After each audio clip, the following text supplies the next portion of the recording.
Good evening, dear students. Welcome to the English Canvas. Today we are going to begin Chapter 6 Poet and Pancakes from your Class 12 English Flamingo book, which is written by Ashoka Mitran. So, this chapter gives us a humorous yet insightful glimpse into the world of Gemini Studios, revealing the life of writers, poets, and makeup artists, and the atmosphere of the Indian film industry in the early days. So, get comfortable, keep your books ready, and let's enjoy this chapter where literature meets cinema, satire meets reality, and humor carries a deeper meaning. So let's read the chapter. So Asoka Mitran, a Tamil writer, recounts his years at Gemini Studio in his book My Years with Boss, which talks of the influence of the movies on every aspect of life in India. So Ashoka Mitran जो कि एक Tamil writer हैं, उन्होंने अपनी life के कुछ साल Gemini studio में बिताए थे। जेमिनी स्टूडियो आपको बेसिकली, आप कोई भी पुरानी मूवी देखेंगे ना साउथ की, तो वहाँ आपको ये नाम दिख जाएगा। आप चाहे तो गूगल पर भी सर्च कर सकते हैं स्टूडियो के बारे में। सो अशोका मित्रन की लाइफ के कुछ साल जो हैं वो जेमिनी स्टूडियो में उन्होंने काम किया, और वहाँ के जो एक्सपीरियंसेस थे उसको उन्होंने अपनी एक बुक में लिखा जिसका नाम है माई ईयर्स विद बॉस। तो ये बुक का नाम है। इस बुक में एक अकाउंट ये भी है जिसमें ये अपने अशोका मित्रन अपने एक्सपीरियंसेस बता रहे हैं, शेयर कर रहे हैं जेमिनी, जब जब ये जेमिनी स्टूडियो में काम करते थे।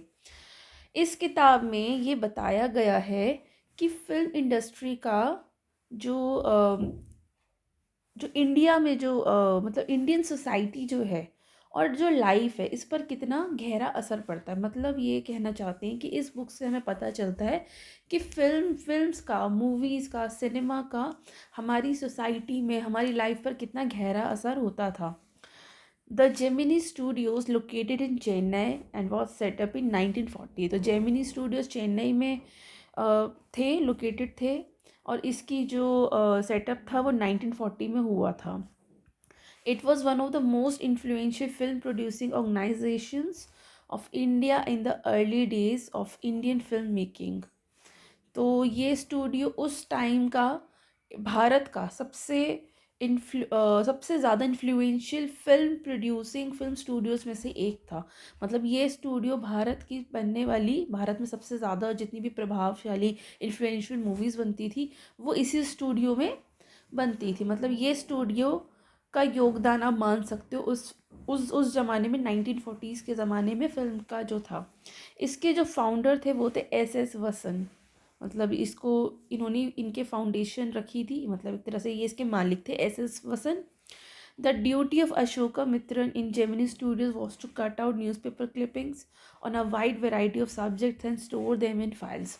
अब अशोका मित्रन का वहाँ क्या काम था? तो अशोका मित्रन का काम था कि न्यूज़पेपर से अलग अलग टॉपिक्स पे, जो अलग अलग टॉपिक पर जो खबरें छपती थी उनकी कटिंग करके उनको एक फ़ाइल में रखना है। मतलब इनका बहुत बेसिक सा काम है कि न्यूज़पेपर पूरा पढ़ो, उसमें जो आपको अलग अलग न्यूज़ दिखती है, वैरायटी ऑफ सब्जेक्ट्स पे जो आपको न्यूज़ दिखती है, उसकी कटिंग करो और एक फ़ाइल में रखते जाओ। Many of these had to be written out by hand. और काफ़ी काम जो था, क्योंकि हर चीज़ तो आप कटिंग नहीं कर सकते हो, तो काफ़ी काम हाथ से लिखना पड़ता था, काफ़ी काम हाथ से करना पड़ता था, जो थोड़ा बोरिंग और थोड़ा सा मेहनत वाला भी था। Although he performed an insignificant function, he was the most well informed of all the members of Gemini family. अब चाहे उनका काम कितना ही इतना इम्पोर्टेंट तो नहीं लगता था, बट इस काम की वजह से उन्होंने स्टूडियो के हर एक इंसान, हर एक इंसिडेंट, हर एक हर एक बात की उन्हें अच्छी जानकारी हो गई थी। मतलब ये काम इतना तो इम्पोर्टेंट हम नहीं कहेंगे, इतना इम्पोर्टेंट नहीं था, इतना सिग्निफिकेंट नहीं था, लेकिन इस काम की वजह से अशोका मित्रन जो है उनको काफ़ी नॉलेज थी। स्टूडियो में काम करने वाले हर एक इंसान को वो जानते थे, हर एक इंसिडेंट उन्हें पता था, हर एक राज भी उन्हें पता था। The following is an excerpt from his book my years with boss. तो ये जो चैप्टर है ये उनकी इसी किताब, जिसका नाम मैंने यहाँ पर भी लिया, माई ईयर्स विद बॉस, तो उसका ही एक पार्ट है, इसी किताब का एक हिस्सा है। एक्सप्रेशंस पढ़ लेते हैं पहले। ब्लू ओवर, ब्लू ओवर का मतलब होता है किसी प्रॉब्लम को धीरे धीरे उसका ख़त्म हो जाना। कैटअपल्टेड इनटू, इसका मतलब होता है अचानक से ऊंचाई पर एकदम पीक पर पहुंच जाना। प्लेड इनटू देयर हैंड्स, इसका मतलब सामने वाले को फ़ायदा हो जाना। हर्ड अ बेल रिंगिंग, मतलब अचानक से कोई आ गया, उसके लिए heard a bell ringing. Was struck dumb, इसका मतलब होता है एकदम हैरानी से चुप हो जाना, एकदम बोलते बोलते हैरान होकर चुप हो जाना। अ कोट ऑफ मेल, इसका मतलब है जैसे एक होता है ना सुरक्षा कवच, उस टाइप का। द फेवरेट हॉन्ट, यानी कि पसंदीदा जगह, कोई फेवरेट जगह आपकी। तो चलिए अब चैप्टर को पढ़ते हैं। Pancake was the brand name of the makeup material that Gemini Studio bought in the truck loads. अब पैनकेक क्या है? पैनकेक लोगों को लगता है कुछ खाने की चीज़ होगी। पैनकेक तो पता ही है आपको, पैनकेक क्या होता है, खाने की चीज़ होती है। बट यहाँ पर पैनकेक वो खाने की चीज़ नहीं है। पैनकेक एक मेकअप प्रोडक्ट है जो जेमिनी स्टूडियोज़ में ट्रक भर भर के आता था।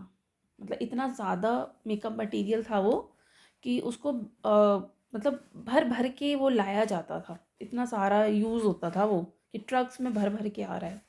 Greta Garbo must have used it, Miss Gohar must have used it, Vaijayanti Mala must also have used it, but Rati Agnihotri may not have even heard of it।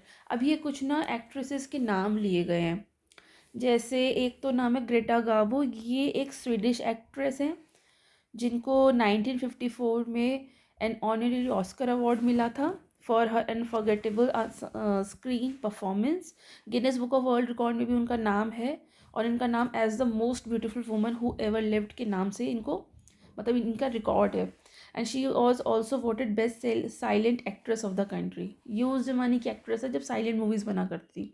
तो ये बता रहे हैं कि जो पैनकेक जो ये ब्यूटी प्रोडक्ट है, मेकअप प्रोडक्ट जो है ये, इसको ग्रेटा गाबो ने भी यूज़ किया है और मिस गौहर ने भी यूज़ किया। मिस गौहर भी आई गेस कोई एक्ट्रेस है, इनका यहाँ पर लिखा नहीं है, तो आप गूगल सर्च कर सकते हैं मिस गौहर कौन है। मतलब ये जो मतलब ये कुछ नाम दिए गए, ये तो एक विदेशी एक्ट्रेस है ग्रेटा गाबो, इनका नाम दिया है। Miss Gohar I guess Indian actor है, ये उन्होंने भी यूज़ किया है। ऐसा बता रहे हमें कि ये बहुत सारी फेमस एक्ट्रेसेस ने ये पैनकेक नाम का मेकअप मटेरियल यूज़ किया है अपने अपने ज़माने में। जैसे ग्रेटा गाबो ने यूज़ किया है, मिस गौहर ने यूज़ किया, और वैजयंती माला, वैजयंती माला को आप जानते होंगे, ये बॉलीवुड में भी काफ़ी काम कर चुकी हैं, मतलब साउथ में भी काम कर चुकी हैं और बॉलीवुड में काम कर चुकी हैं, और ये बहुत ही फेमस हीरोइन है।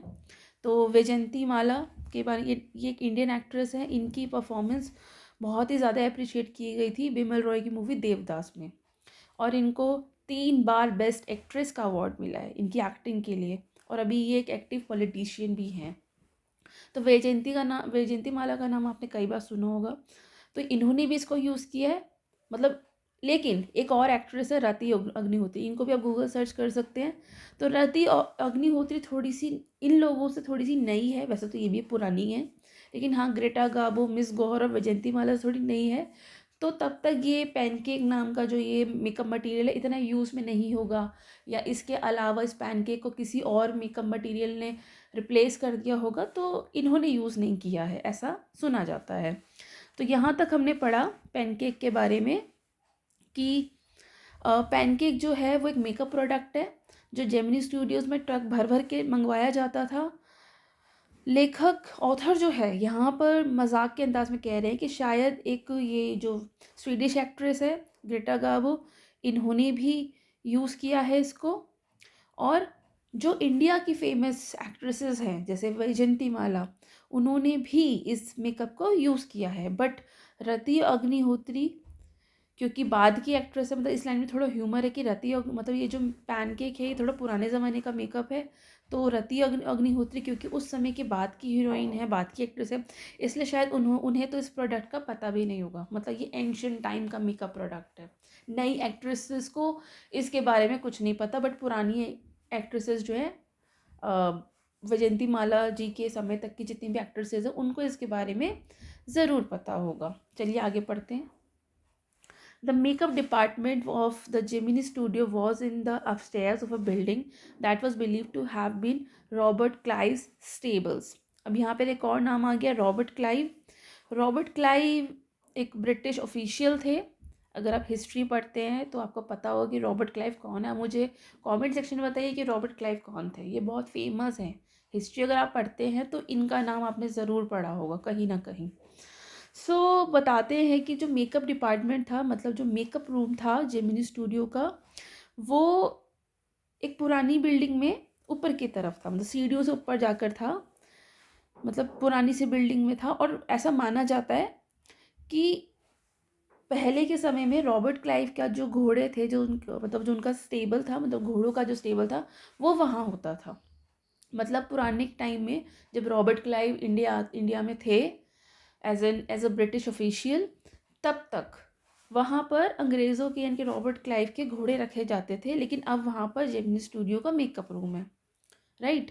तो यहाँ तक हमने देखा कि जो ऑथर हैं वो काफ़ी मजाकिया मूड में हैं, ऐसे बता रहे हैं, मेकअप को पूरा डिस्क्राइब कर रहे हैं।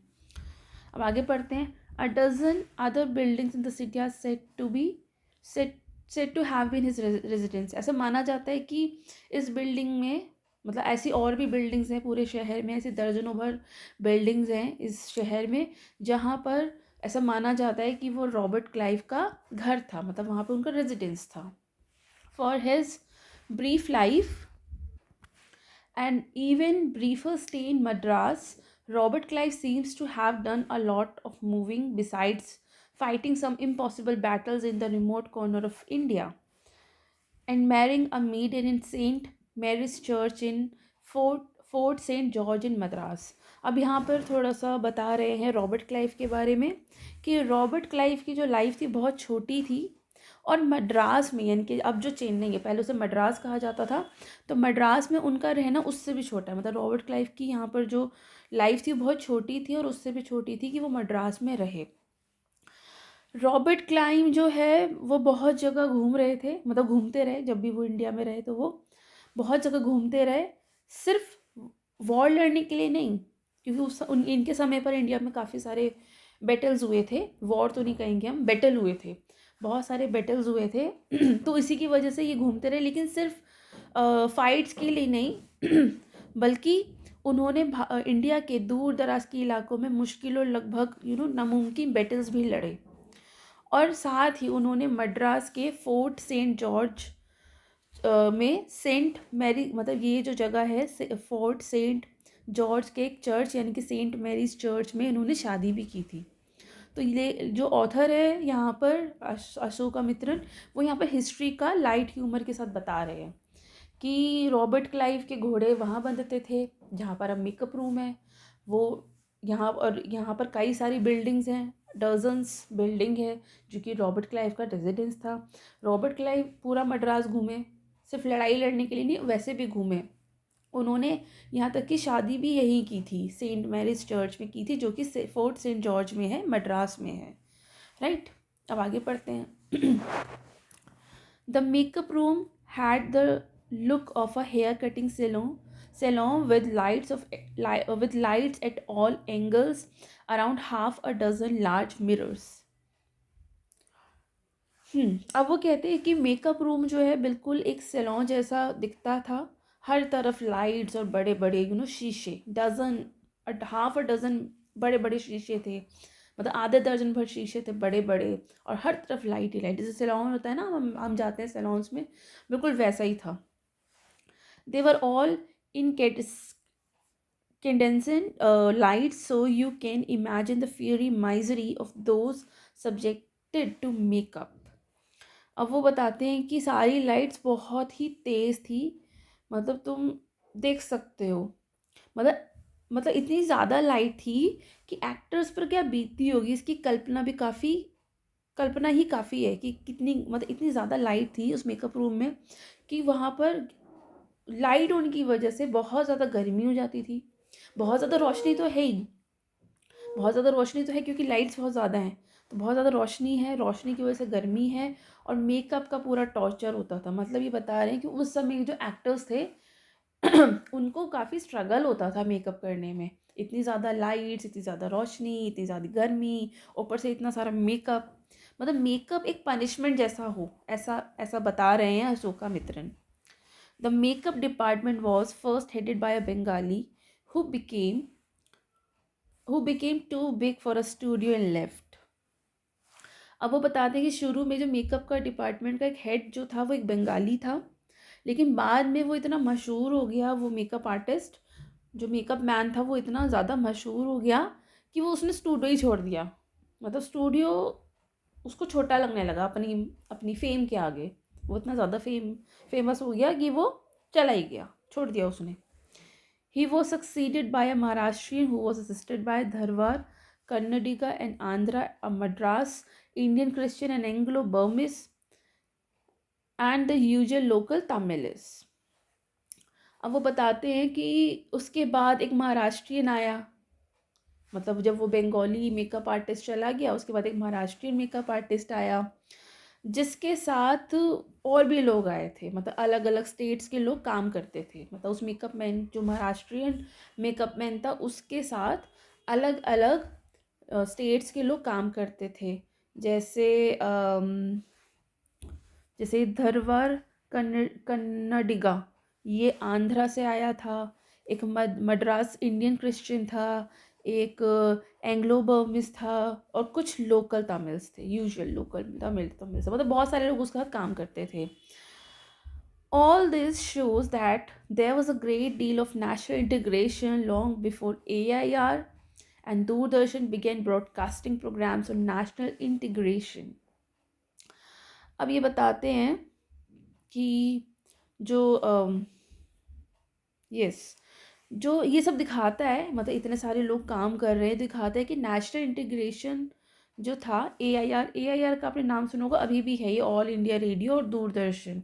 मतलब ये सब दिखाता है कि नेशनल इंटीग्रेशन रेडियो और दूरदर्शन से पहले ही हो चुकी थी इन सब, मतलब ये जो स्टूडियो था जेमिनी स्टूडियो, यहाँ पर जो काम हो रहा था ये AIR और यानी कि रेडियो और दूरदर्शन से पहले ही यहाँ पर जेमिनी स्टूडियो में नेशनल इंटीग्रेशन हो चुकी थी।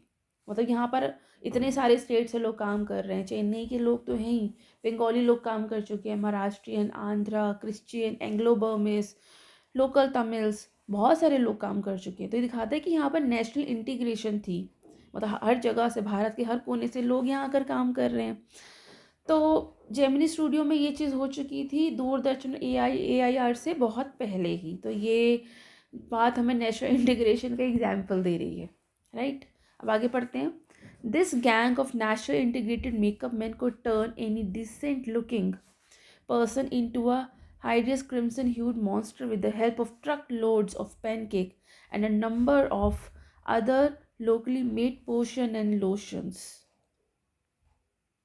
अब ये फिर से मेकअप के ऊपर सटायर करेंगे कि मेकअप का कमाल देखो कि मल्टी कल्चरल मेकअप आर्टिस्ट का जो ग्रुप था, मतलब ये बताया ना इन्होंने कि महाराष्ट्रियन था, आंध्रा से था, क्रिश्चियन था, एंग्लो बर्मिस था, तमिल था, ये पूरा गैंग था, ठीक है। नेशनल इंटीग्रिटी का पूरा मतलब ये मल्टी कल्चरल मेकअप आर्टिस्ट का पूरा ग्रुप था कि ये किसी भी सुंदर आदमी को लाल लाल और भयानक मॉन्स्टर बना देते थे।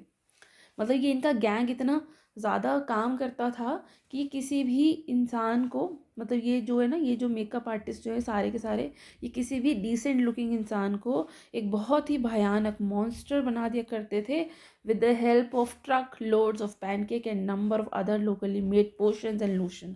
तो यहाँ पर एक सटायर है इस मेकअप के ऊपर कि ये जो ट्रक भर भर के मेकअप मंगाया जाता था, तो ये ट्रक भर भर के मेकअप इसलिए आता था क्योंकि ये यूज़ भी ऐसे होता था, ट्रक भर भर के ही यूज़ होता था। और ये सारा जो पूरा गैंग था जो कि नेशनल इंटीग्रेशन का बहुत अच्छा एग्जाम्पल था, ये गैंग, ये किसी भी सुंदर, किसी भी डिसेंट लुकिंग आदमी को, इंसान को बहुत ही भयानक, बहुत ही मॉन्स्टर जैसा बना सकते थे। इनके अंदर ये मतलब टैलेंट था। मतलब ये लगा लो कि पैनकेक मेकअप जो है ना,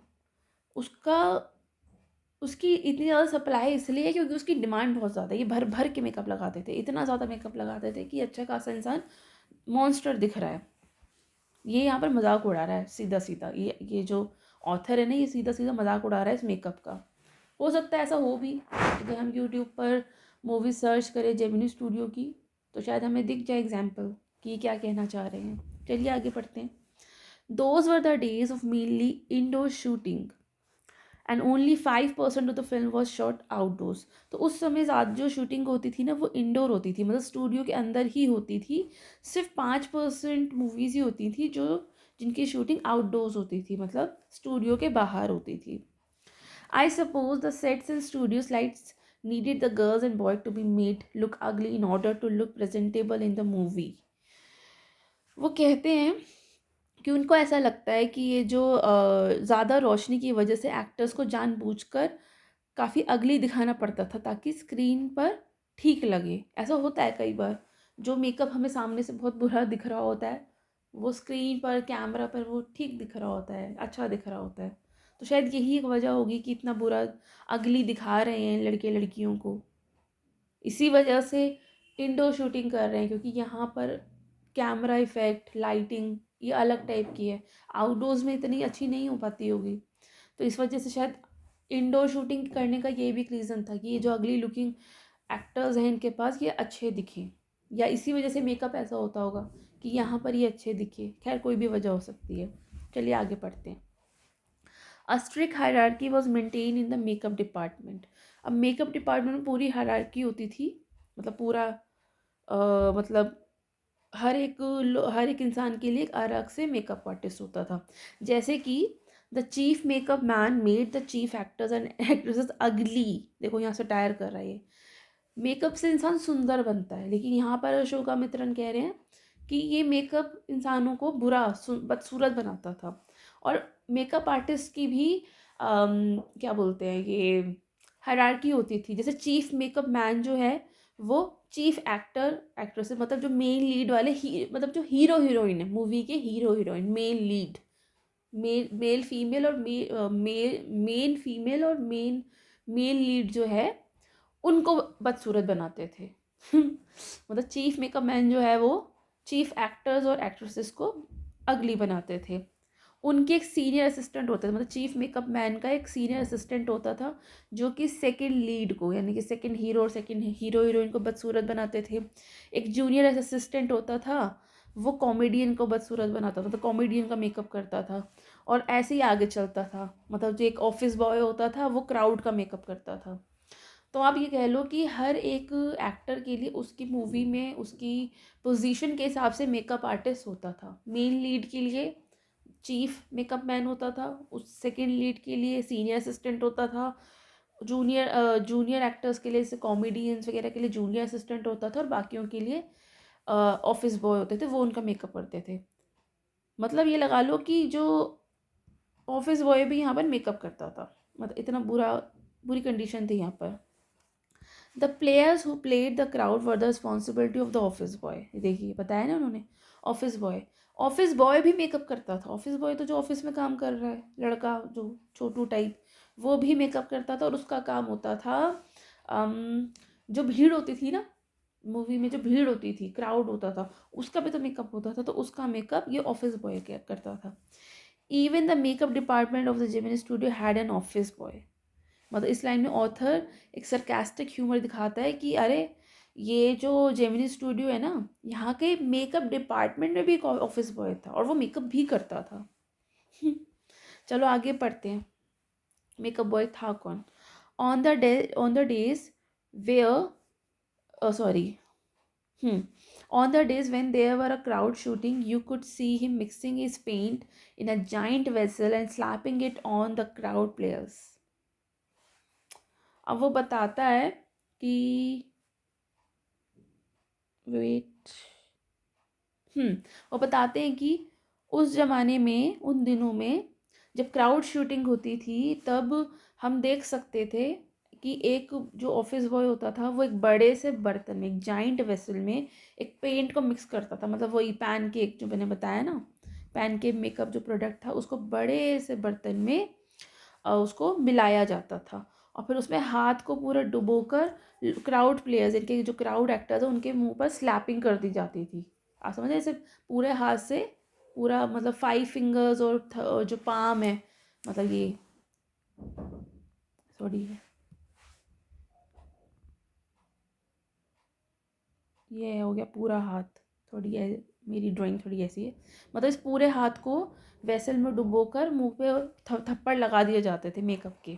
मतलब पेंट जैसे होता है ना, बिल्कुल एक्चुअल पेंट की तरह मुंह पर रंग मतलब बिल्कुल क्या बोलते हैं उसको, पेंट कर दिया जाता था मुंह। आप समझ गए होंगे मैं क्या कहना चाहती हूँ। The idea was to close every pore of the surface of the face with the process of applying makeup. मतलब आइडिया ये होता था कि भाई पूरा मेकअप से पोत दो मुंह को, ताकि एक भी पोर नहीं दिखे स्किन का, पूरा मेकअप से भर जाए मुंह। And he was not at exactly a boy. अब ये ऑफिस बॉय का सच बता रहे हैं कि ऑफिस बॉय जो है वो बॉय नहीं था।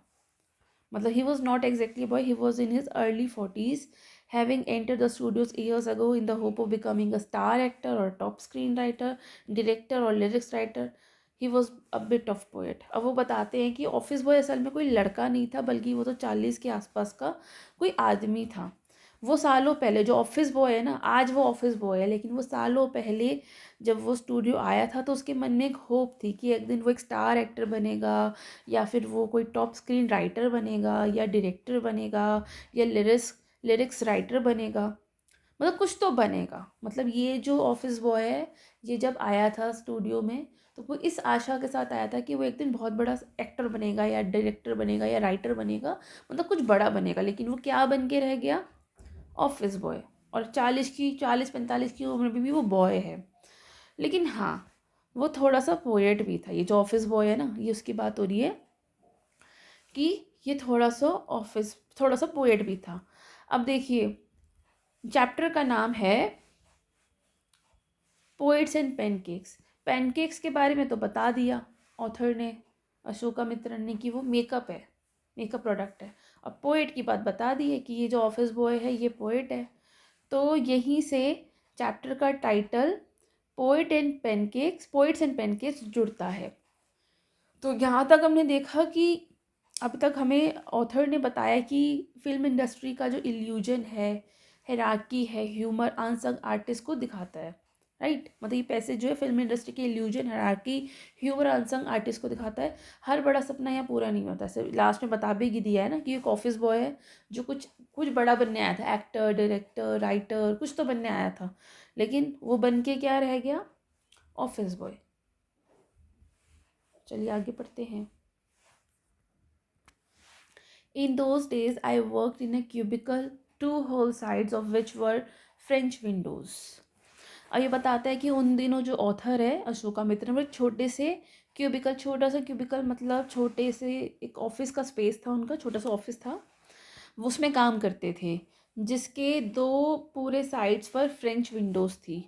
मतलब उस समय ऑथर को पता भी नहीं था कि इन्हें फ्रेंच विंडो कहते हैं। I didn't know at the time that they were called French Windows. मतलब अब ये उन्हें बता रहे कि फ्रेंच विंडोज़ थी, लेकिन उन्हें पता नहीं था। तो एक छोटी सी जगह पर ये अपना ऑफिस का काम करते थे।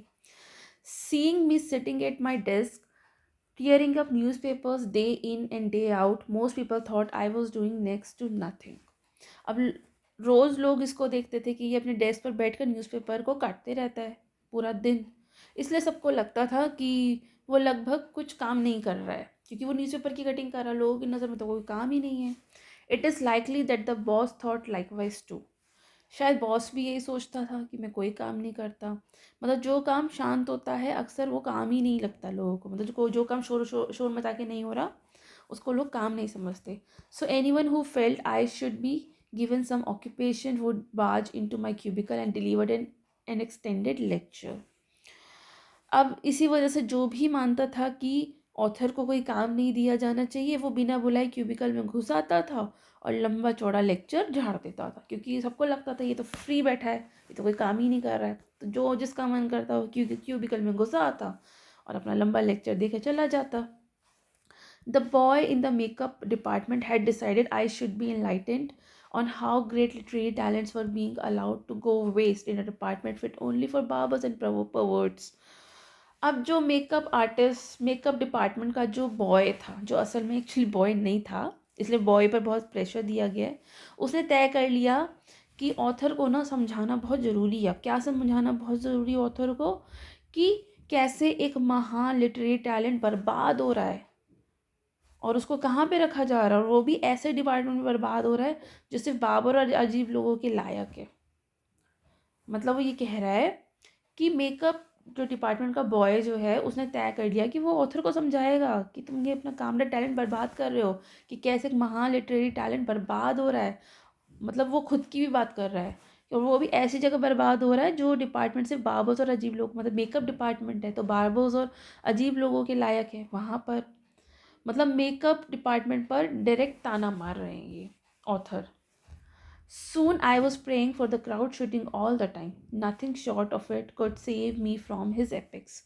अब ऑथर हमेशा प्रे करते थे कि क्राउड शूटिंग को, क्योंकि क्राउड शूटिंग में ऑफिस बॉय को भी मेकअप करना होता था, तो उससे बचने के लिए, उसके इन बातों से बचने के लिए प्रे करते थे कि अरे इसका काम वहाँ पे हो, मतलब क्राउड शूटिंग हो तो ये वो वहाँ पर लोगों के मेकअप करने में बिजी रहेगा, क्योंकि सिर्फ क्राउड शूटिंग ही उसके एंडलेस लेक्चर से, मतलब जो ये ऑफिस बॉय है उसके एंडलेस लेक्चर से उसे बचा सकती थी।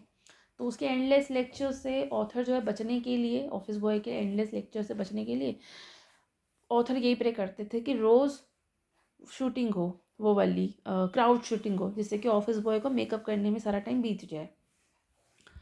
In all instances of frustration, you will always find the anger directed towards the single person openly and covertly, and this man of makeup department was convinced that all his woes and ignominy and neglect were due to Kotha Mangalam Subbu.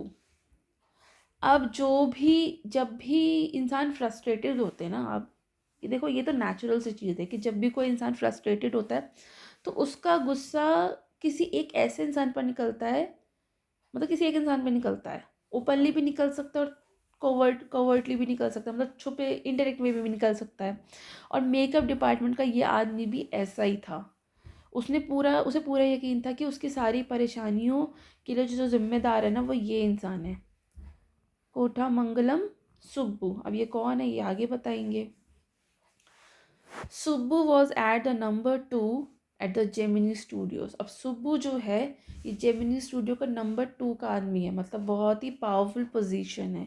तो ये जो office boy, इसको लगता है कि इसी इंसान की वजह से मेरी ज़िंदगी ख़राब हो गई यहाँ पर, मतलब ये इसके टैलेंट को इसने अगर मौका दिया होता तो ये भी कोई बड़ा एक्टर, डायरेक्टर, कोई राइटर, कोई लिरिस्ट राइटर, कुछ तो ये हो ही जाता, राइट।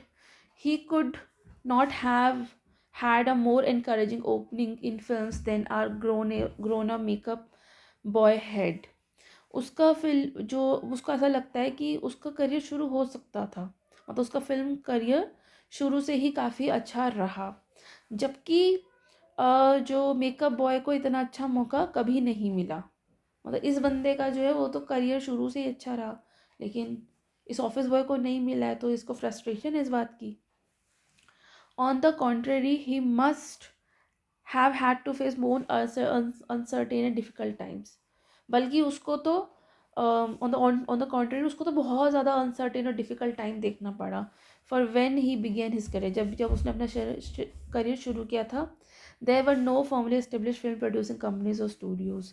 मतलब जब उसे मेकअप बॉय को इतना अच्छा मौका कभी मिला नहीं, तब क्योंकि उस समय कोई इतनी फिल्म इंडस्ट्री और कंपनीज और स्टूडियोज इतने थे नहीं। लेकिन जब सुब्बू आया तो सुब्बू के समय में फिल्म जो इंडस्ट्री थी वो भी सेटअप ही नहीं हुई थी, प्रॉपरली सेट नहीं हुई थी, तो उसको ईजी हुआ सब अपने लिए जगह बनाना। तो इसलिए सुब्बू की किस्मत जाग गई। Even in the matter of education, specially formal education, Subbu could not have had an appreciable lead over our boy. और वो बताते कि पढ़ाई के मामले में सुब्बू को कोई खास एडवांटेज नहीं था। मतलब जो हमारा ये ऑफिस बॉय है ये ज़्यादा पढ़ाई में भी ज़्यादा अच्छा रहा था, लेकिन सुब्बू का कोई एडवांटेज नहीं था। But by the virtue of being born a Brahmin, a virtue indeed, he must have had an exposure to more unfair situation and people.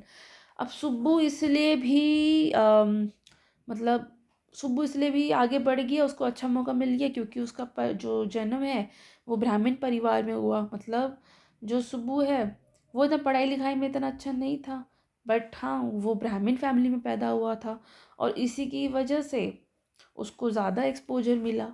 मतलब यहाँ पर ऑथर जो है वो सोशल प्रिविलेज और मतलब सोशल प्रिविलेज पर सटल कमेंट कर रहे हैं कि सुब्बू में कोई ख़ास बात थी नहीं, बस वो तब आया जब चीज़ें सेटअप हो रही थी। 1940s में तो वो सब कुछ सेटअप ही हो रहा था ना। जब चीज़ें शुरू हो रही होती ना तो वहाँ जगह बनाना ज़्यादा आसान होता है।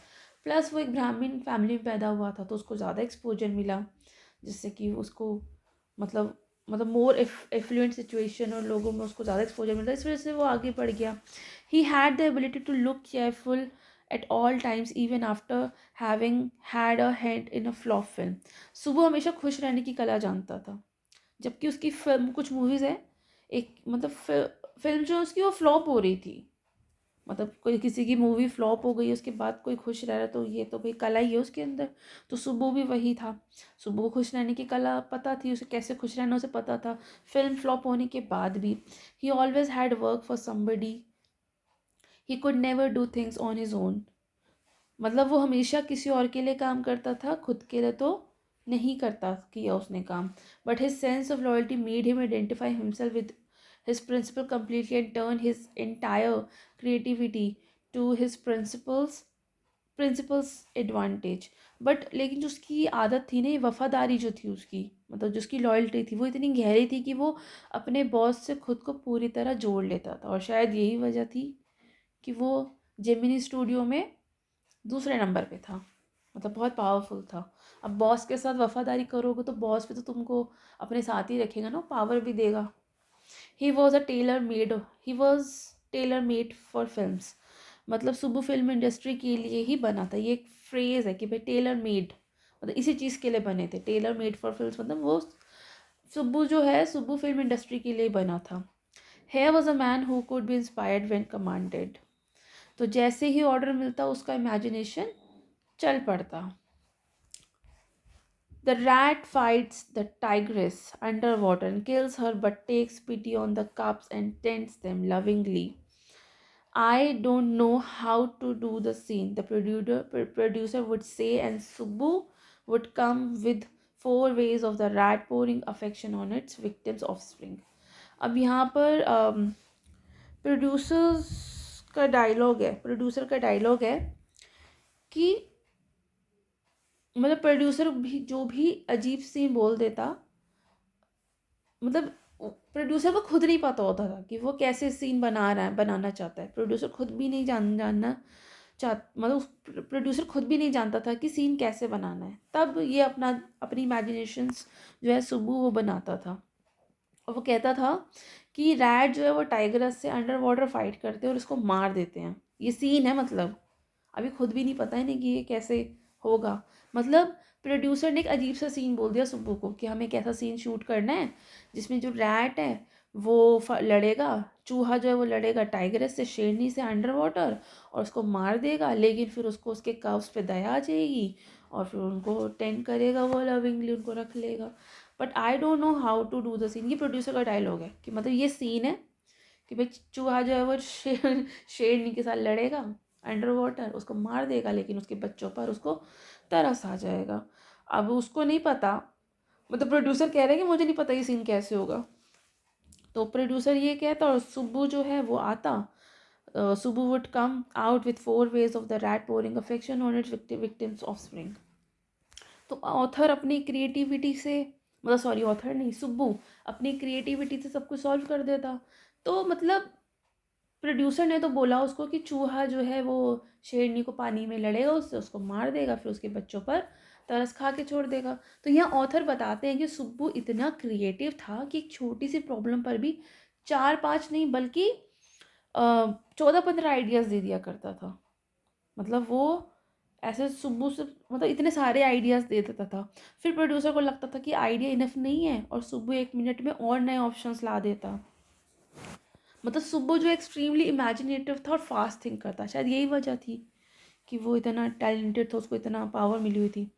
मतलब वो उसको 4 तरीके बता देता कि किस तरह से पानी रैट को पोर करेंगे, रैट पोर करेगा अफेक्शन विक्टिम के ऑफस्प्रिंग्स पर। तो फिर प्रोड्यूसर कहते good but I am not sure it is effective enough. अब यहाँ पर देख सकते हैं कि प्रोड्यूसर को अभी भी सेटिस्फेक्शन नहीं हो रही। तो प्रोड्यूसर वुड से, मतलब वो ये कहता कि अभी भी मुझे मतलब मैं सेटिस्फाइड नहीं हूँ, मुझे ये आइडिया इनफ नहीं लग रहा।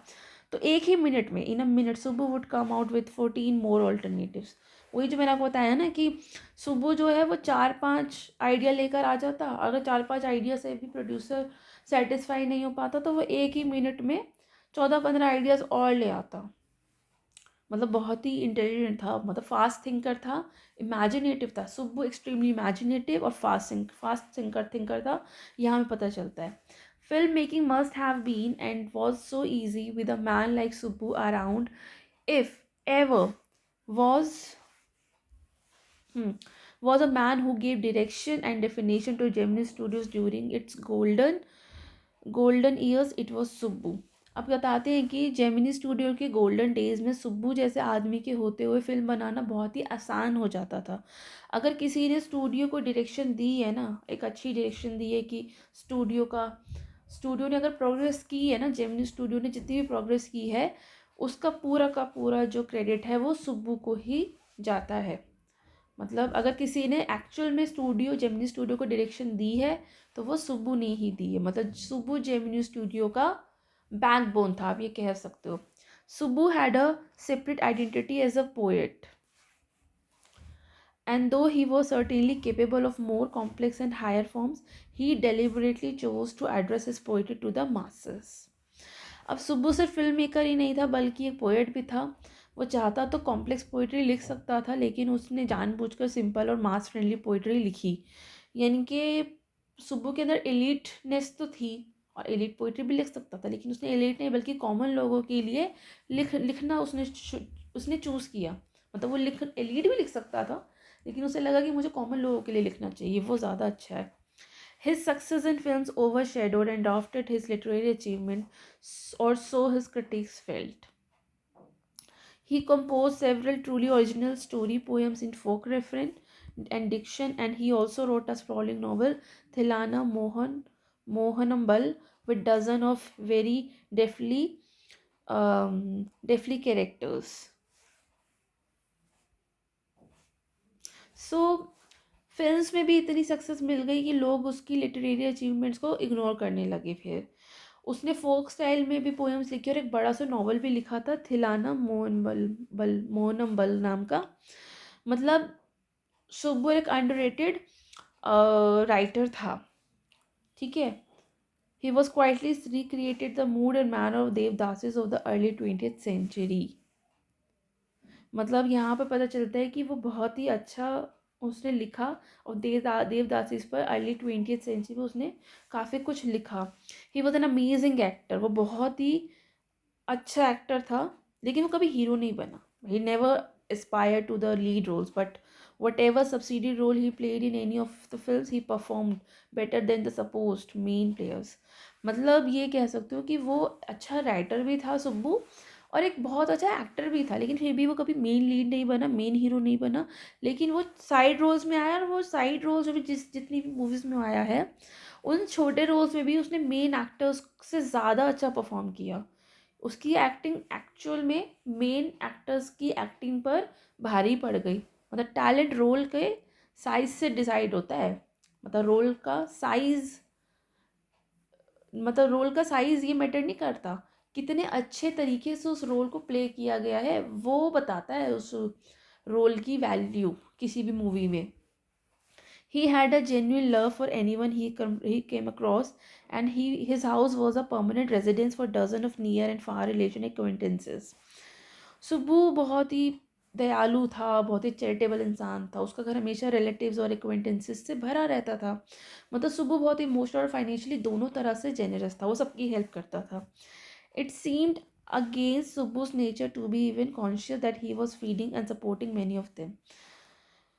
वो बहुत ही केयरिंग था, बहुत ही सपोर्टिव था, बहुत ही कॉन्शियस था उसका नेचर। वो बहुत लोगों को फीड कर रहा था, खाना खिला रहा था अपने घर में, बहुत लोगों को सपोर्ट कर रहा था, right. But such a charitable and provident man, and yet he had enemies. मतलब इतना अच्छा होने के बावजूद भी कि लोगों को अपने घर में रख रहा है, उन्हें खाना खिला रहा है, उन्हें फीड कर रहा है, उसके बाद भी सुब्बू के कई दुश्मन थे। शायद इसलिए क्योंकि वो बॉस के बहुत करीब था, या फिर हमेशा सबके बारे में सब उसके बारे में अच्छा बोलते थे।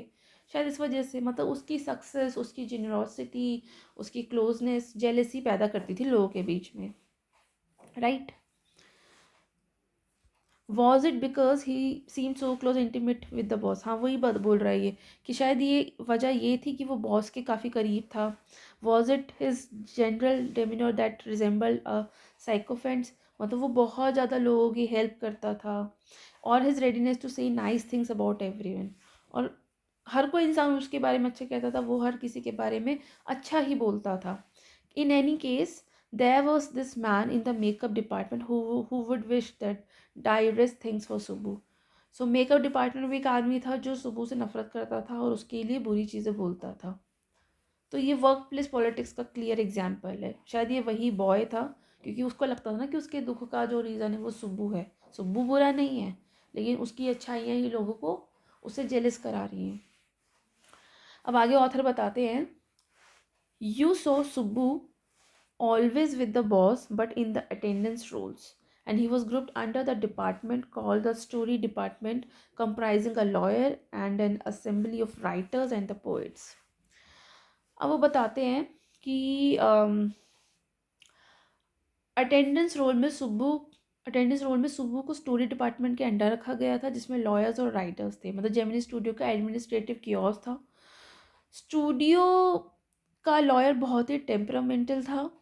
एक बार उसने कुछ किया, चलो देखते हैं क्या किया।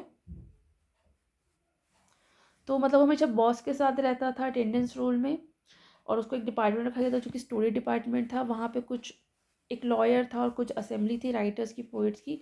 The lawyer was officially known as the legal adviser. जो लॉयर था वो एक लीगल एडवाइज़र के नाम से जाना जाता, मतलब वो लीगल एडवाइज़र था जेमिनी स्टूडियो का, but everybody referred to him as the opposite. तो उस हर कोई जानता था उसको कि वो है तो लीगल एडवाइज़र, लेकिन वो हमेशा उल्टी उल्टी चीज़ बताता है। लीगल एडवाइज़र टेम्परामेंटल कैसे हो सकता है, लेकिन ये था। इसकी वजह से किसी का करियर ख़राब हुआ था, इस लॉयर की वजह से।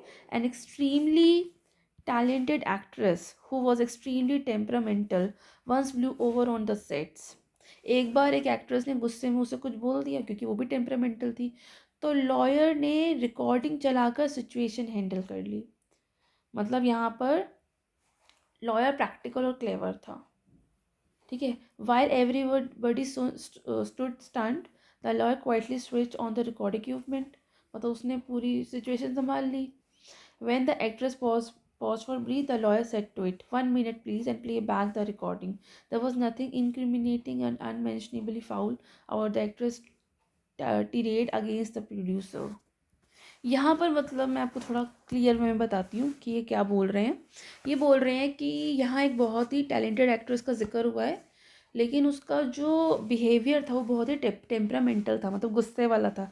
एक दिन शूटिंग के दौरान उसका गुस्सा फूट गया, मतलब टैलेंट के साथ टेम्पर भी था। तो जब सब लोग उसके गुस्से को देखकर हैरान और चुप खड़े थे, तब स्टूडियो के लॉयर शांति से रिकॉर्डिंग मशीन ऑन कर देते हैं। मतलब उसका गुस्सा और वहाँ पे उस रिकॉर्डिंग मशीन में रिकॉर्ड हो जाता है। तो लॉयर बहुत चालाक और प्रेजेंस ऑफ माइंड वाला था, तो उसने किया।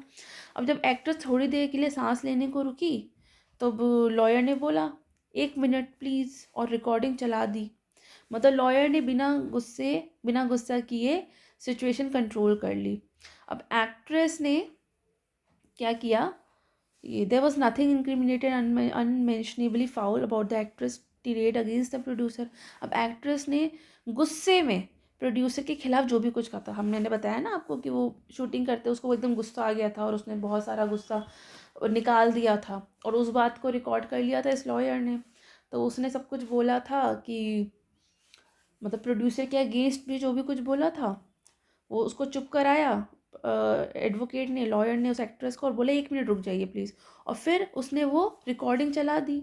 अब एक्ट्रेस ने प्रोड्यूसर के खिलाफ जो भी बात कही थी उसमें कोई इल्लीगल बात नहीं थी, ना ही कोई गंदी या गलत बात थी जो रिपीट ना की जा सके।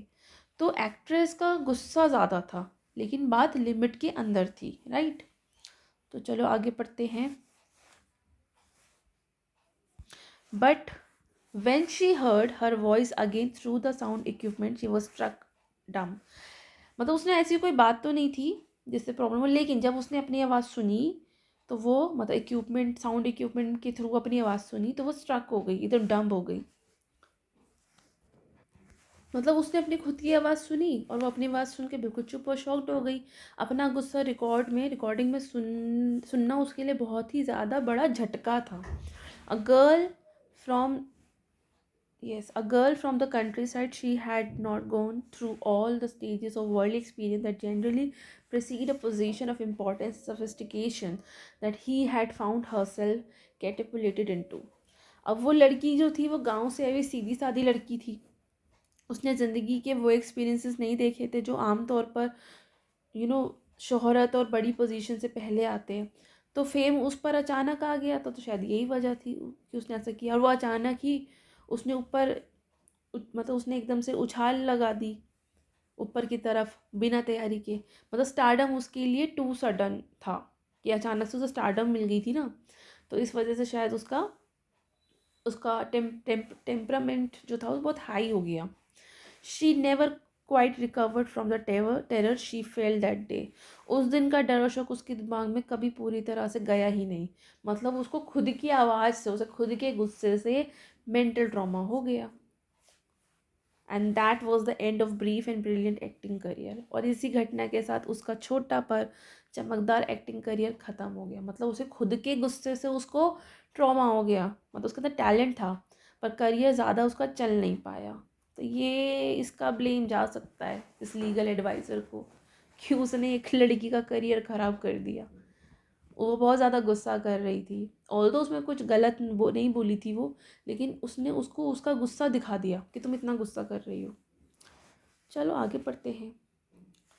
The legal adviser who was also a member of the story department. अब जो लॉयर था, जो लीगल एडवाइज़र था, उसी ने अनजाने में इस दुख भरे मतलब वो इस दुख भरे अंत का कारण बना दिया उसने। तो लॉयर का इरादा गलत नहीं था पर नतीजा बहुत ही ख़राब निकला। वो सिर्फ उसको बताना चाह रहा था कि आप बहुत ज़्यादा गुस्सा कर रहे हो, लेकिन लेकिन लेकिन लेकिन उसके इस वजह से उस एक्ट्रेस को मेंटल ट्रॉमा हो गया और वो उसका करियर वहीं ख़त्म हो गया। Had unwittingly brought about that said and. मतलब उसको उसने सोचा नहीं था कि मतलब उसका इरादा गलत नहीं था पर नतीजा बहुत ही ख़राब निकला। While every other member of the department wore a kind of uniform, khadi dhoti with a slightly oversized and clumsily tailored white khadi shirt, the legal advisor wore pants and a tie and sometimes a coat that looked like a coat of mail. अब story department के बाकी सब लोग एक जैसे कपड़े पहनते थे, एक यूनिफॉर्म टाइप कपड़े पहनते थे, खादी धोती और white khadi shirt.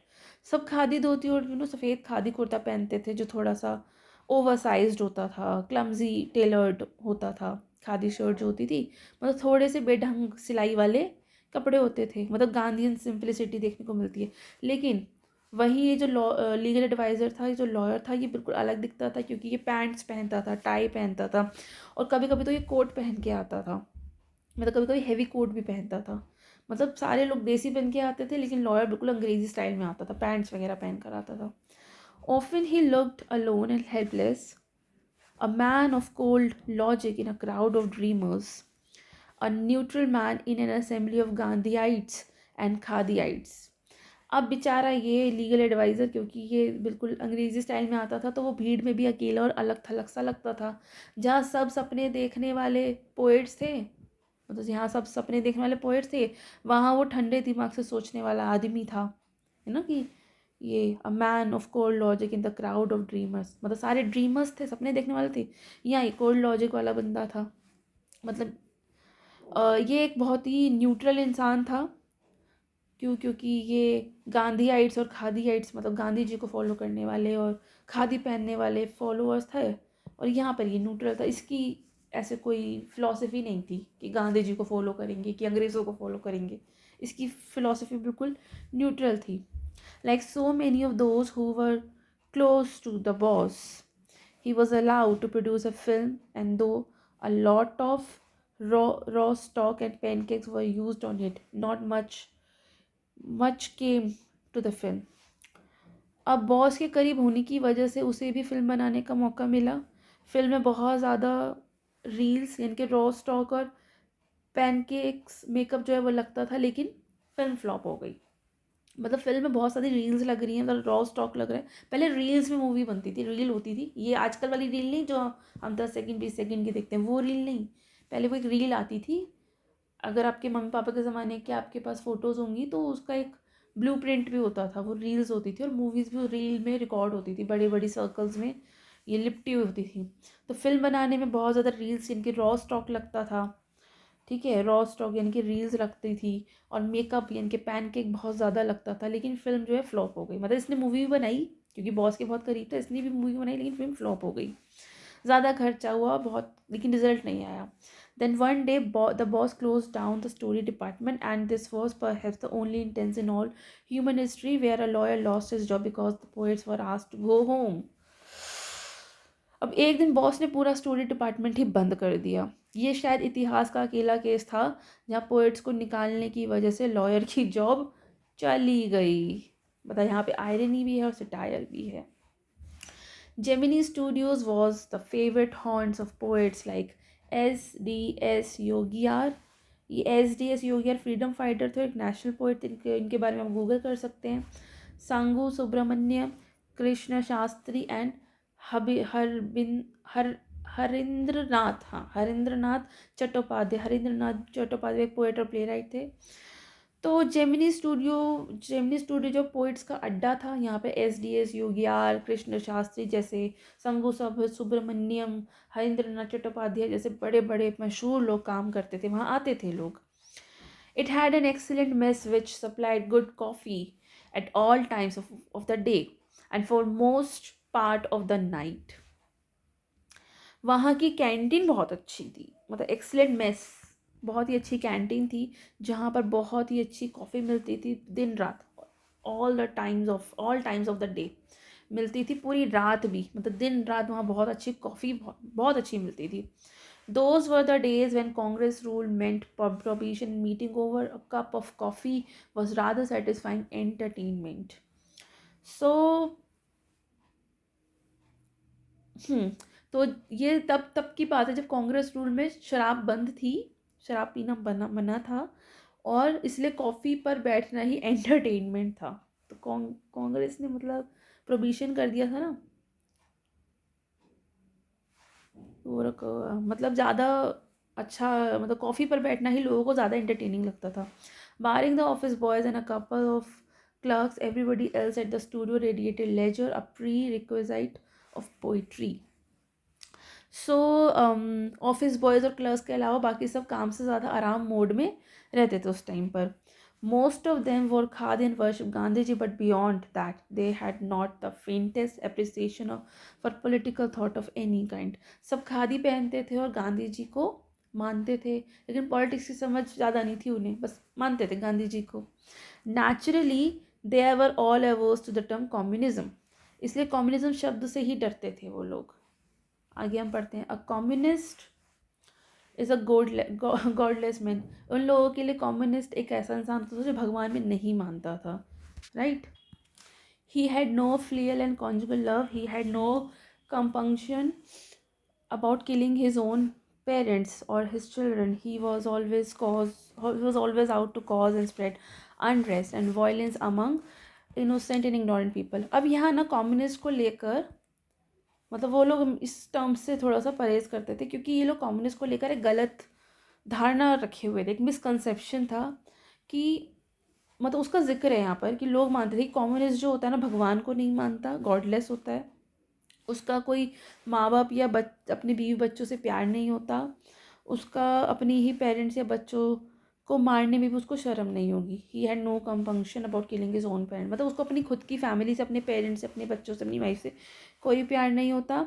And he was always out to cause and spread unrest, और वो हमेशा परेशानी क्रिएट करेगा। मतलब लोगों को लगता था कि एक जो कम्युनिस्ट होता है वो मासूम और अनपढ़ लोगों में हिंसा और अशांति फैलाएगा। मतलब अगर आप कम्युनिस्ट हो तो आप, मतलब इन लोगों के हिसाब से वो मासूम और अनपढ़ लोगों के बीच में हिंसा फैलाएंगे, वॉयलेंस बढ़ाएंगे, अनरेस्ट करेंगे, अशांति फैलाएंगे। मतलब यहाँ पर ऑथर की बातों का, ऑथर जो है ना इन लोगों का मजाक उड़ा रहे हैं कि ये लोग ना कम्युनिस्ट वर्ड से, मतलब ये लोग गांधी जी को फॉलो करते थे, वर्शिप करते थे, खादी पहनते थे। बताया ना कि सब लोग खादी पहनते थे और गांधी जी के फॉलोअर थे। ऑल्दो इनको ऐसा कोई मतलब नहीं था, इनका अपना कोई आइडिया नहीं था, और ये लोग कम्युनिज्म से बहुत दूर रहते थे, क्योंकि कम्युनिस्ट, इनके हिसाब से कम्युनिस्ट वो है जो भगवान में नहीं मानता, जो अपनी फैमिली को प्यार नहीं करता, बीवी बच्चों को प्यार नहीं करता, माँ बाप की सेवा नहीं करता, अपने बीवी बच्चे, माँ बाप और बच्चों को मारने में एक पल ना सोचे, जो आम लोगों में हिंसा फैलाए, वो होता कम्युनिस्ट। इन इन लोगों को ऐसा लगता था। तो यहाँ पर ऑथर बहुत ज़्यादा मजाक उड़ा रहे हैं, सटायर कर रहे हैं यहाँ पर, मतलब सेट्रिकल टोन में कह रहे हैं कि ऐसे ऐसे होता है जो वो होते हैं ना communist. Such notions, which prevailed everywhere else in South India at the time, also naturally floated about vaguely among the khadi clad poets of Gemini studios. Evidence of it was soon forthcoming. अब south India में गलत सोच काफ़ी जगह फैली हुई थी कि कम्युनिस्ट ऐसे होते हैं, वैसे होते हैं। और जेमिनी स्टूडियोज़, अब ये आज भी है, ये वाली कम्युनिस्ट को लेकर ना ये मिसकंसेप्शन आज भी है लोगों में। और जेमिनी स्टूडियो में खादी पहनने पोइट्स भी इन अफवाहों पर भरोसा करते थे कि कम्युनिस्ट लोग ऐसे होते हैं, वैसे होते हैं। मतलब खुद पोइट्स हैं, मतलब आप पोएट हो, लेकिन आप सोच नहीं रहे हो, आप समझ नहीं रहे हो, ये आप कैसे पोएट हो? मतलब आप खुद पोएट हो पर बिना समझे बातों को मान रहे हो, अफवाहों को मान रहे हो। तो जल्द ही एक ऐसी भी घटना हुई जिससे ये बात और पक्की लगने लगी, कि लोगों को ऐसा लगने लगा। चलिए आगे पढ़ते हैं हम कि क्या हुआ। एक second. Yes, when Frank Bushman's moral rearmament army, some 200 strong, visited Madras sometime in 1952, they could not have found a warmer host in India than the Gemini Studios. अब 1952 में क्या हुआ? फ्रैंक बुशमैन की मॉरल रीआर्मामेंट, इनके MRA army Madras आई। इस group का M था moral values setup करना, डिसिप्लिन करना, एंटी कम्युनिज्म करना। तो जेमिनी स्टूडियो ने उनका बहुत ही शानदार स्वागत किया इन लोगों का, क्योंकि ये जो MRA है, मॉरल रीआर्मामेंट है फ्रैंक बुशमैन का, ये कम्युनिस्ट के अगेंस्ट था। तो अब ये इनके अगेंस्ट में कुछ एंटी कम्युनिज्म एम लेकर ये आर्मी आई है, ये ग्रुप आया, तो इसका बहुत अच्छे से स्वागत किया गया जेमिनी स्टूडियो में। क्यों? क्योंकि स्टूडियो तो पहले से ही कम्युनिज्म से डरता था। क्या बात है। Someone called the group an international circus. अब किसी ने मजाक में इस ग्रुप को इंटरनेशनल सर्कस भी कह दिया। मतलब यहाँ पर ऑथर का सरकास्टिक स्टाइल देखने को मिलता है। They were not very good at trapeze and their acquaintances with animals was only at the dinner table. But they represented two plays in a most professional manner. अब circus कहने का मतलब ये नहीं है कि वो असली सर्कस जैसे थे, ना झूलों पर खेलना आता था उनको, ना जानवरों के साथ स्टंट करना आता था, लेकिन उन्होंने 2 प्लेस बहुत ही प्रोफेशनल तरीके से स्टेज किए थे, right. Their Jotam Valley and Forgotten Factor ran several shows in Madras, and all along with the other citizens of the city and the Gemini family of 600 saw the plays over and over again. हाँ, अब इन 2 place के कई shows हुए और Gemini studio के लगभग 600 लोगों ने बार बार ये प्ले बार बार देखते रहे, over and over again. The message of the play were usually plain in simple homilies, but the sets and the costume was the first rate. अब इन प्लेस का सीधा सीधा मैसेज था, सिंपल सा सीधा सा मॉरल लेसन से भरा होता था इनका जो मैसेज था। बट स्टेज बैकग्राउंड और कपड़े बहुत ही हाई क्वालिटी के थे। मतलब मैसेज सिंपल, प्रेजेंटेशन एक्सीलेंट, लेकिन जो इनके कपड़े थे वो काफ़ी हाई क्वालिटी के थे। मतलब मैसेज सिंपल था, प्रेजेंटेशन एक्सीलेंट थी। Madras and the Tamil drama community were terribly impressed, and for some years almost all the Tamil plays had a scene of sunrise and sunset in the manner of Jotam Valley and the with a bare stage and a white background curtain and tune playing on the flute. अब मद्रास के लोग और Tamil theatre community में बहुत ज़्यादा, मतलब मद्रास के और तमिल के जो थिएटर के लोग थे वो इनसे बहुत ज़्यादा इम्प्रेस हो गए, और इसका असर ये हुआ कि बाद में लगभग हर तमिल प्ले में सनराइज सनसेट जैसे सीन होने लगे, बिल्कुल जोटम वैली जैसे। It was some years later that I learned that the MRA was a kind of counter movement to international communism, and the big bosses of Madras like Mr. Vasan simply played into their hands. अब कई साल बाद author को पता चला कि MRA असल में कम्युनिज्म के खिलाफ एक मूवमेंट था, और मद्रास के बड़े बॉसेस के बिना समझे मतलब मद्रास के बड़े बॉसेस ने, जैसे ये मिस्टर वसंत जिनका जेमिनी स्टूडियो था, इन लोगों ने बिना सोचे समझे एमआरए का साथ दिया जो कि कम्युनिज्म के खिलाफ थे। तो मैंने शुरू में बताया ना आपको, ऑथर ने भी लिखा है कि इन लोगों को कोई खास नॉलेज नहीं थी पॉलिटिक्स की, बस ये किसी पर भी ट्रस्ट कर लेते थे। जैसे गांधी जी को ट्रस्ट करते थे। गांधी जी ऑल्दो काफ़ी अच्छे थे, लेकिन इनको एग्जैक्टली उनकी पॉलिसीज़ नहीं पता थी। अब जैसे ये लोग कम्युनिज्म से डरते थे तो इन्होंने एमआरए को सपोर्ट किया, जबकि बाद में इन्हें कई साल बाद पता चला इनको कि ये तो सिर्फ कम्युनिज्म के खिलाफ एक मूवमेंट था। और इस बड़े बड़े लोगों ने, जैसे कि जेमिनी स्टूडियो के फाउंडर मिस्टर वसन ने भी बिना सोचे समझे एमआरए का साथ दे दिया था, मतलब अननोइंगली उनका एजेंडा सपोर्ट कर दिया था, जबकि वो शायद श्योर नहीं थे।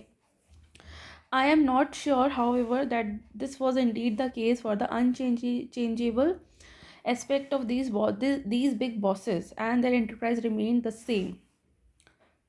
And MRA and no MRA, international communism or no international communism. मतलब यहाँ पर ऑथर कहते हैं कि चाहे एमआरए हो या ना हो, कम्युनिज्म हो या ना हो, बॉसेस का एटीट्यूड कभी नहीं बदलता था। The staff of Gemini Studios had a nice time hosting 200 people of all hues and sizes, of at least 20 nationalities. तो जेमिनी स्टूडियो के स्टाफ को 200 विदेशी लोगों को होस्ट करने में मज़ा आया बस, जब इन्होंने एमआरए को होस्ट किया ना। अब ये तो मतलब ये तो दूसरी बात है कि वो एमआरए हो या ना हो, कम्युनिज्म हो या ना हो, लेकिन हाँ, विदेशी लोगों को होस्ट करने में बड़ा मज़ा आया इनको। It was such a challenge from the usual collection of crowd players waiting to be slapped with a thick layers of makeup by the office boy in the makeup department. मतलब रोज़ रोज़ के extra artist, makeup department की मार से ये बिल्कुल अलग और fresh experience था। A few months later, the telephone lines of big bosses of Madras burst, and once again, we at the Gemini studio cleared a whole shooting stage to welcome another visitor. अब कुछ महीने बाद फिर से हंगामा हुआ। कुछ मतलब फिर से इन बिग बॉसेस के फ़ोन पर, मतलब मद्रास के जो बिग बॉसेस थे इनके टेलीफोन पर कुछ फ़ोन्स आए, और फिर से जेमिनी स्टूडियो ने अपना जो स्टेज था, शूटिंग स्टेज, उसको पूरा क्लियर किया, क्योंकि अब एक और विजिटर आने वाला था और उसको वेलकम करना था। मतलब इंग्लैंड का एक पोएट आने वाला था। All they said was that he was a poet from England. सब कह रहे थे, सबने कहा कि ये जो पोएट है इंग्लैंड से आया है।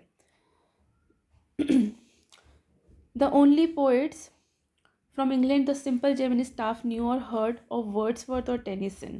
The more literate one knew of Keats, Shelley, and Byron, and one or two might have faintly come to know of someone by the name Eliot, who was the poet visiting Gemini studio now. अब यहाँ पर भी एक satire है कि Gemini staff England के poets के नाम पर सिर्फ वर्ड्सवर्थ और टेनिसन को जानते थे। मतलब इंग्लैंड में तो बहुत सारे पोएट्स रहे हैं। जब अभी आप क्लास 12th में, कल को अगर आप इंग्लिश ऑनर्स में एडमिशन लेंगे तो आपको ये बहुत सारे पोएट्स के बारे में पढ़ना पड़ेगा। वर्ड्सवर्थ, टेनिसन, इलियट, कीट्स, शेली, बायरन, बहुत सारे। लेकिन ये जो जेमिनी वाले लोग थे, जेमिनी स्टाफ इंग्लैंड के पोएट पे सिर्फ 2-3 लोगों को जानते थे, जिनका नाम था वर्ड्सवर्थ और टेनिसन। मतलब मॉडर्न पोएट का कंसेप्ट ही समझ नहीं आता था उन्हें, राइट। आगे पढ़ते हैं। हाँ sorry, the more literate one, मतलब इनमें से जो बहुत पढ़े लिखे थे उनको शायद कीट, शैली और बायरन का पता था, और वन और two might have faintly come to knows the someone by the name Eliot. और शायद ही कोई इनमें से कोई बहुत ज़्यादा पढ़ा लिखा होगा जिसको एलियट नाम के पोएट के बारे में पता होगा। Who was the poet visiting the Gemini studio now. अब देखते हैं कि कौन सा पोएट आने वाला है जेमिनी स्टूडियो में। He is not a poet, he is an editor. That's why the boss is giving him a big reception. अब जेमिनी स्टूडियो में जो लोग आपस में बातें कर रहे थे कि अरे वो जो आ रहा है ना इंसान, वो पोएट नहीं है बल्कि वो तो एडिटर है, इसलिए बॉस उसके लिए बड़ा सा रिसेप्शन दे रहे हैं। मतलब पोएट है या एडिटर, किसी को क्लियर आइडिया नहीं कि कौन आ रहा है। Vasan was also the editor of the popular Tamil weekly Ananda Vikatan. तो एस वसन का यहाँ पर रेफरेंस है कि वो जेमिनी स्टूडियो के बॉस थे, और साथ ही वो एक मशहूर तमिल मैगज़ीन आनंद विकटन की एडिटर भी थे। इसलिए लोग सोच रहे थे कि शायद एडिटर का रेस्पेक्ट ज़्यादा होता होगा। क्योंकि उनके बॉस खुद एडिटर थे ना, इस वजह से. He was not the editor of any of the known names of British publication in Madras, that is, those known at the Gemini Studio. So, hmm, तो वो जो इंसान था वो कोई एडिटर नहीं था, मतलब किसी मशहूर ब्रिटिश न्यूज़पेपर या मैगज़ीन का वो एडिटर नहीं था जो मद्रास में लोग जानते थे. जैसे द हिंदू है, इसको लोग जानते थे ऐसे, तो वो किसी बड़े पब्लिकेशन का तो ऐसे कोई एडिटर नहीं था. Since the top man of the Hindu were taking initiative, and the surmise was that the poet was the editor of a daily, but not from the Manchester Guardian or the London Times.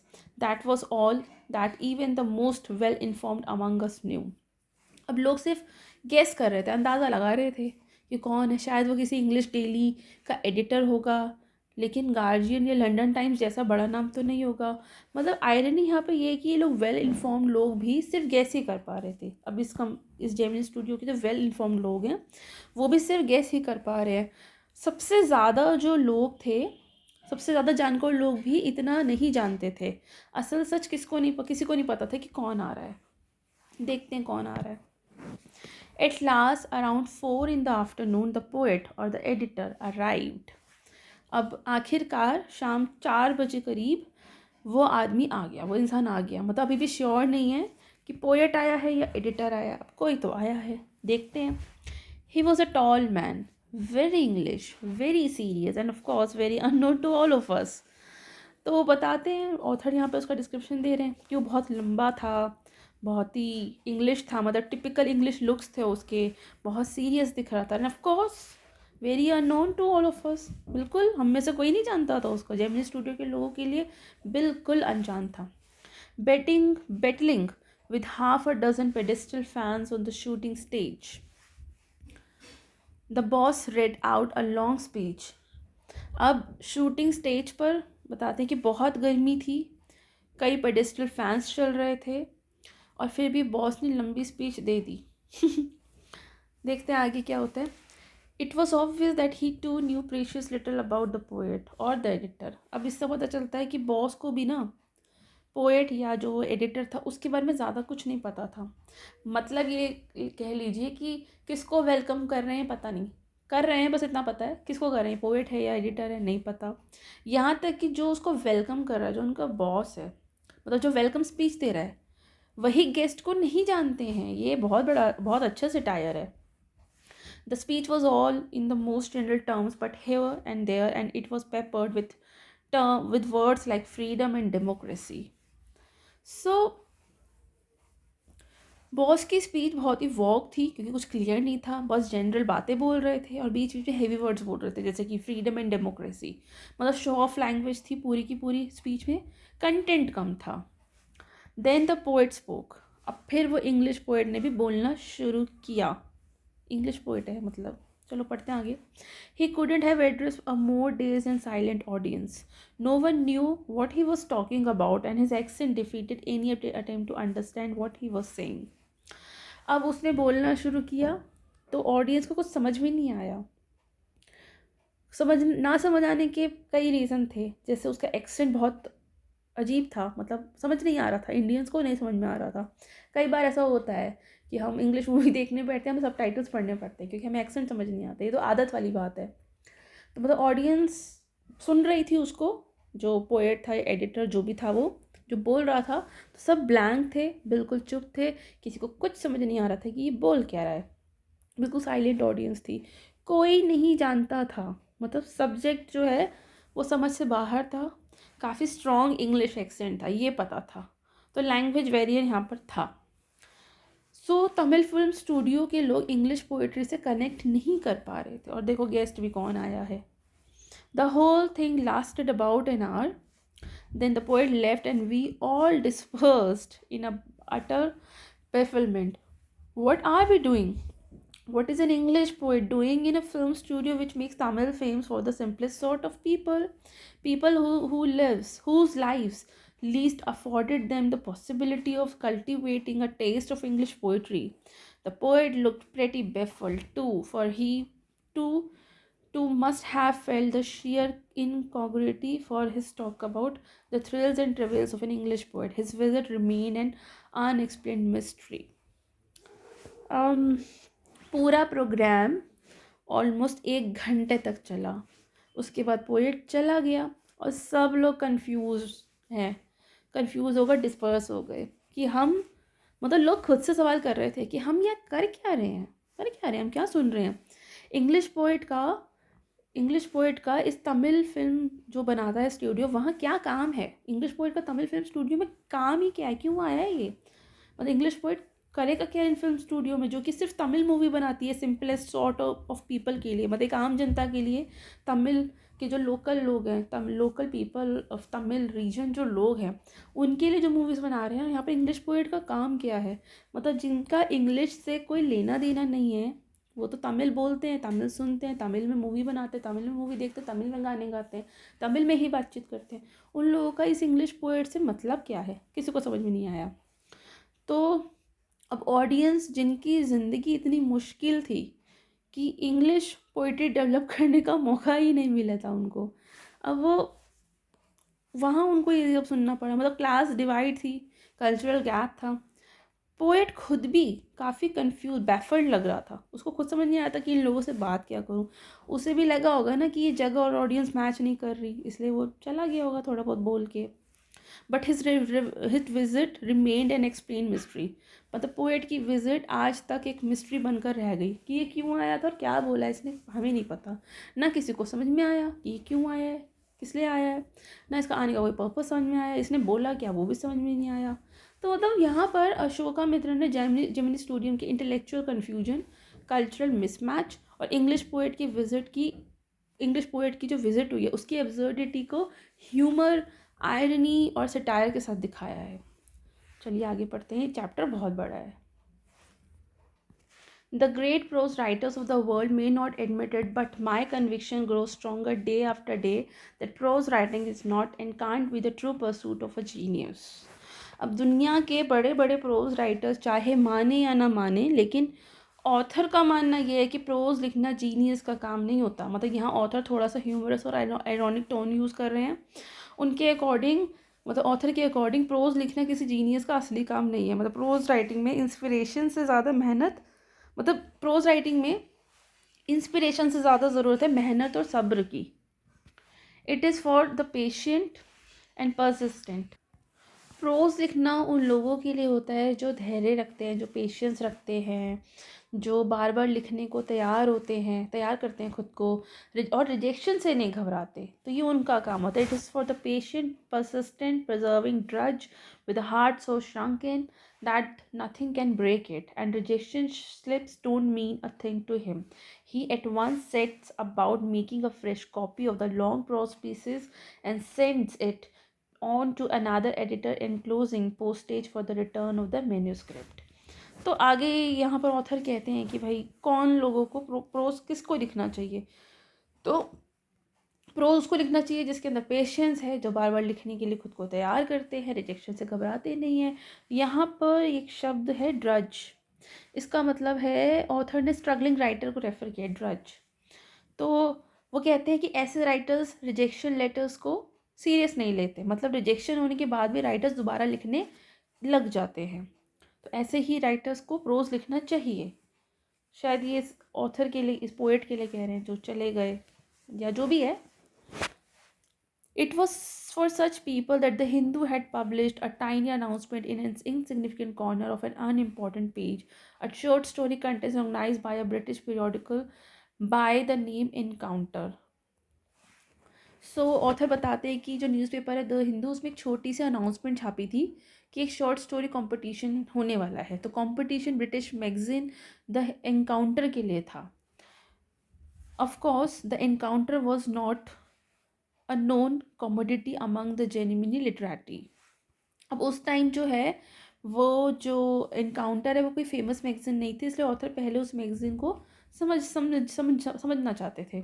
I wanted to get an idea of the periodical before I spend considerable sum in the postage sending a manuscript to England.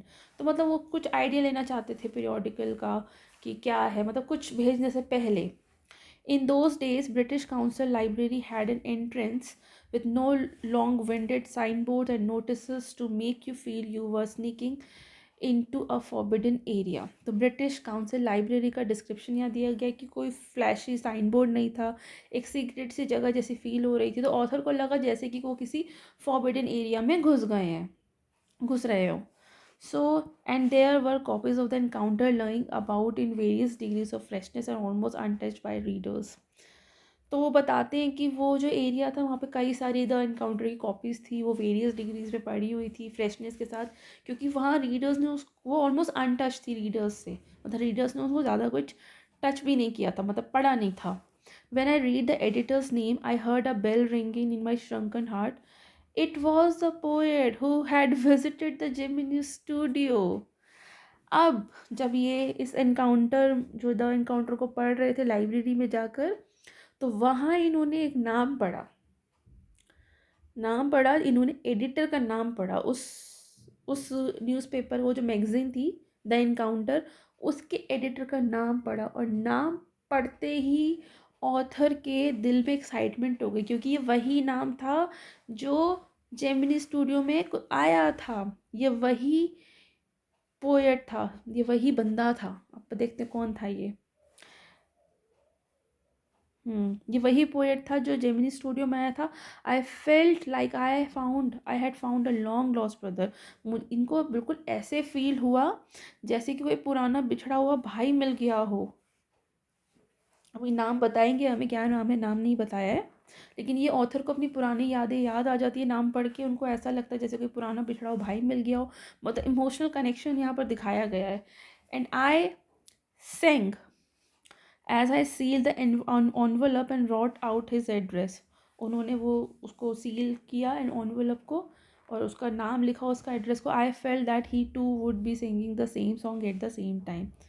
मतलब उनको भी author को ऐसे लगा जैसे कि उनका कोई बिछड़ा हुआ भाई मिल गया. Long lost brothers of Indian films discover each other by singing the same song in the first reel and the final reel of the film.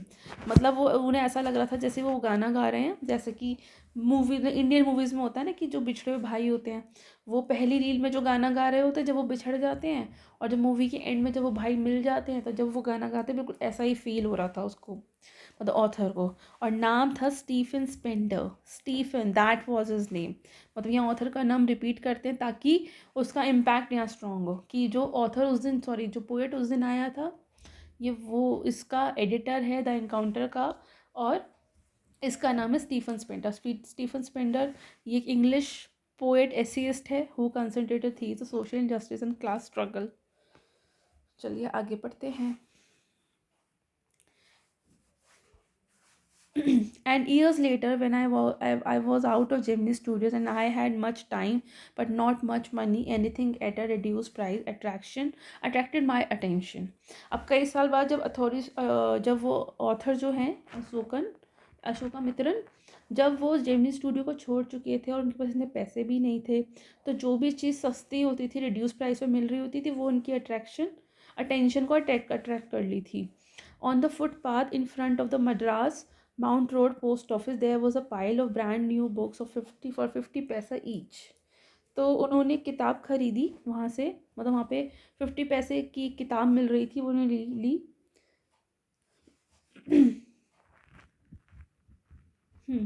Actually, there were copies of the same book in elegant paperback of American origin. तो वो जो book थी वो actually same book की copies थी, जो कि एक एलिगेंट पेपर बैग था अमेरिकन ओरिजिन का. Special low price student edition, वो एक स्पेशल लो प्राइस में मिल रही थी स्टूडेंट एडिशन में, in the connection with the 50th anniversary of the Russian revolution की 50th एनिवर्सरी के उपलक्ष्य में वो किताब बहुत सस्ती मिल रही थी. आई पेड 50 पैसे and picked up a copy of the book. तो ऑथर ने वो किताब खरीद ली 50 पैसे में, और उसका नाम था द गॉड दैट फेल्ड. तो ये किताब कम्युनिज्म से डिल्यूजन होने वाले राइटर्स पर बेस्ड थी. Six eminent men of letter in 6 separate essays describe their journey into communism and their disillusioned return. Andre Guide, Richard Wright, Ignazio Silone, Arthur Koestler, Louis Fischer, इनकी तो हमने एक story भी पढ़ी थी भी, लास्ट जो चैप्टर था, रेड ट्रैप, रेड ट्रैप ही था, नहीं नहीं आई गेस वो था, क्या बोलते हैं, इन्होंने भी एक शायद इंडिगो इन्होंने लिखा था जो हमने शायद कल पढ़ा, एंड स्टीफन स्पेंडर। तो इन्होंने जो किताब खरीदी, द गॉड दैट फेल्ड, ये किताब कम्युनिज्म पे थी। इस बुक में 6 फेमस राइटर्स के बारे में लिखा था जिनके नाम ये लिखे गए हैं, जिसमें से स्टीफन स्पेंडर भी था। ये स्टीफन स्पेंडर वही है जो उस दिन इनके जेमिनी स्टूडियो में आया था। Stephen Spender, suddenly the book assume tremendous significant. जैसे ही ऑथर ने स्टीफन स्पेंडर का नाम देखा, बुक उनके लिए बहुत ही इंपॉर्टेंट हो गई। Stephen Spender, the poet who has visited Gemini Studios, मतलब उन्होंने कहा कि ये वही पोएट है जो जेमिनी स्टूडियो में आया था। In a moment I felt a dark chamber of my mind lit up by his illumination. The reaction to Stephen Spender at Gemini Studio was no longer a mystery. The boss of the Gemini Studio may not have much to do with Spender's poetry, but not with his God that failed. तो जैसे ही author ने Stephen Spender का नाम देखा तो book उनके लिए बहुत इंपॉर्टेंट हो गई थी। अब ऑथर को समझ में आ गया कि जेमिनी स्टूडियो में स्टीफन स्पेंडर के साथ जो कन्फ्यूजन हुआ था वो पॉलिटिकल आइडियोलॉजी की वजह से हुआ था। जेमिनी स्टूडियो का जो बॉस था वो स्पेंडर की पोइट्री से ज़्यादा उनके कम्युनिज्म से प्रभावित होने से प्रॉब्लम रखता था, इसलिए उनका बिहेवियर उस दिन स्ट्रेंज था, राइट। तो इसी मिस्ट्री को रिवील करते हुए ये चैप्टर हो जाता है ख़त्म।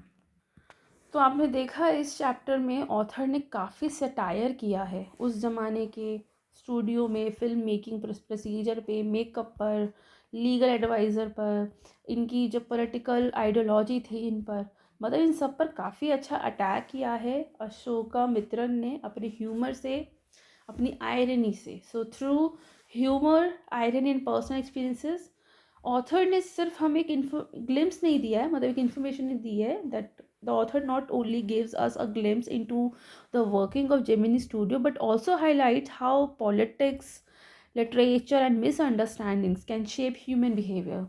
So I hope this chapter helped you to understand that literature is not just about stories, it is about people, it is about ideas and the times they live in. So, revise the key point, read the text carefully, and don't forget to observe the author's satirical tone, which is very important for exams. So, we will meet again with the next chapter. Till then, keep reading, keep thinking, and keep learning. Good night.